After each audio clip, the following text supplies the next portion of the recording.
Okay, ఏమవుతుంది అందులో?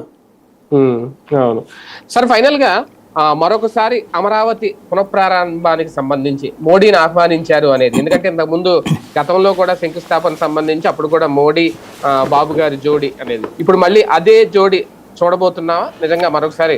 నాకైతే 2018-19 మధ్య పత్రికలో వచ్చిన వార్తలు భవిష్యత్తులో పడతాయేమో మళ్ళీ అనిపిస్తోంది.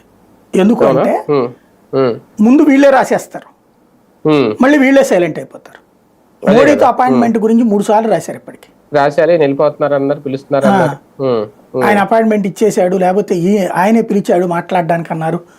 మీరు తరచూ వస్తుండండి ఢిల్లీ, లేకపోతే ఎట్లాగా మీలాంటి అనుభవజ్ఞులైనటువంటి వాళ్ళు లేకపోతే ఎట్లా అని ఎన్నికల ముందు చెప్పారని అప్పుడు చెప్పారు.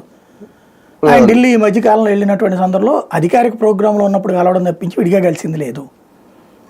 అవసరమైతే కలుస్తారు. ఇప్పుడు నిన్న ఏం చెప్పారు, ఢిల్లీ వెళ్ళారు, ఏదో పెళ్లికి వెళ్ళారు, చౌహాన్ వాళ్ళ ఇంటి పెళ్లికి వెళ్తే ఇద్దరు వెళ్ళారు. కానీ ఇక్కడ ఏం రాశారు, ఢిల్లీ వెళ్తున్నారు కన్ఫామ్ అయిపోయింది మోడీది అని రాశారు. 25వ తారీఖు వచ్చే నెల ఏదో రాశారు, వీళ్ళు ప్రపోజల్ పెట్టారు అన్నటువంటిది.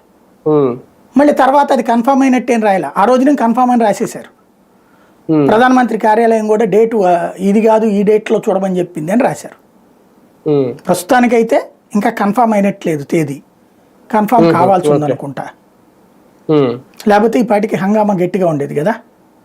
బేసిక్గా